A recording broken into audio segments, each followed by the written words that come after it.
Well, we've recently, as a matter of fact, published a paper in Cell Reports in which we've described, at least to our knowledge, the first time, the ability to really recover a cone function, cone photoreceptor function, in a model of retinitis pigmentosa. The most common form of retinitis pigmentosa in North America is a mutation in rhodopsin, which is one of the visual pigments, and it's a substitution of characterized as Pro23-His. It's a Pro23-His mutation that causes a retinopathy. And we have developed a pig model of that and have been doing these studies in the pig. And what we recognized is that if we take cells that have the ability to perform like rod photoreceptors, that if we transplant those cells and place them into the subretinal space beneath the retina of the eye, that they in fact can prevent the loss of cone function. It needs to be understood that the disease primarily in the overwhelming number of patients affects primarily rod photoreceptors, and they're the photoreceptors responsible for nighttime vision and peripheral visual field. Unfortunately, the cone photoreceptors are dependent upon the rods in order to be able to survive. So as the rod photoreceptors disappear, ultimately the cone photoreceptors are affected, and that's when you lose central vision. And what we've recognized is that at this point it's going to be almost impossible to transplant enough rods so that you could restore normal rod function. However, it might be possible to transplant enough rods so that in fact you might be able to prevent the loss of cone function or even rescue cone function. What we have demonstrated in our pig model is that the loss of cone function goes through at least two stages, and that is, first it's the loss of the outer segments of cones, they degenerate, and then subsequently the inner segments of cones disassemble so that all the cone apparatus that's available is the nucleus.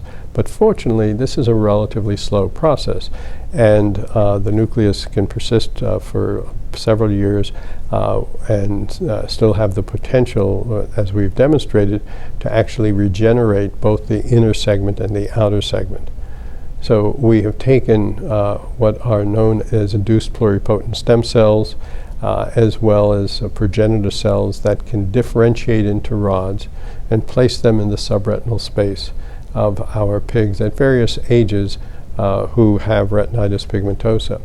And what we observed is that we in fact can regenerate their cone outer segments and actually get them to reassemble their cone inner segments and have demonstrated this not only histologically so that you can see the structures, but also electrophysiologically, which is the function that we can test, that in fact they've recovered their electrophysiologic function as well. So this is certainly very interesting and exciting work, because it gives us the potential, perhaps for the first time, for patients who have really lost their vision as a result of this disease to recover some central vision. In addition to that, when we then looked at why are the cones undergoing death and why are they dependent on the rods, what we uncovered is it seems to be a consequence of an inability to have access to glucose or sugars, which are obviously important for metabolism. And we've demonstrated in another model that in fact the glucose that normally would be transported by the retinal pigment epithelium into the retinal subretinal space for metabolism by the cones is actually prevented from doing so in retinitis pigmentosa, at least in this particular model, the Pro23-His retinopathy. So as a result, the glucose is actually trapped in the retinal pigment epithelium, and essentially then the cone outer segments are being lost because they're being starved. And so it's really starvation. And in fact, we've been able to inject glucose subretinally without the stem cells and have shown that indeed, as long as there is a nucleus and a cone inner segment, the cone outer segments can actually regenerate within 48 to 72 hours. Looking at how we can indeed, for example, provide glucose in a way that would be sufficient enough to prevent the cone outer segments from degenerating. And there are multiple ways that one can consider. You can't just continue to inject glucose beneath the retina because it will diffuse and disappear very quickly. It's used immediately and it will diffuse out as well.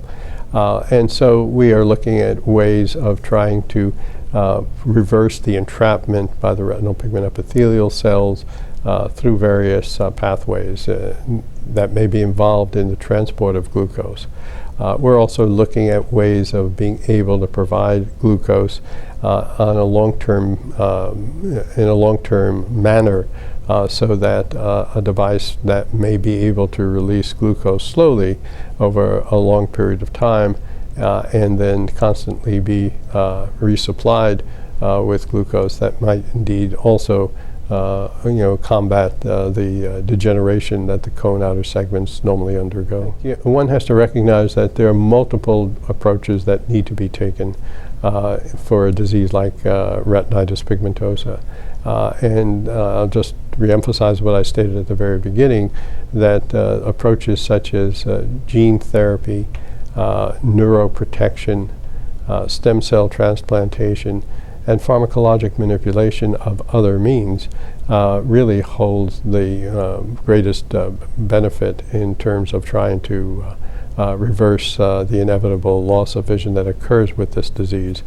And it may very well be that multiple different approaches will be necessary depending upon the stage of disease that the patient has, as well as on the efficacy of the methods that are being used for therapy.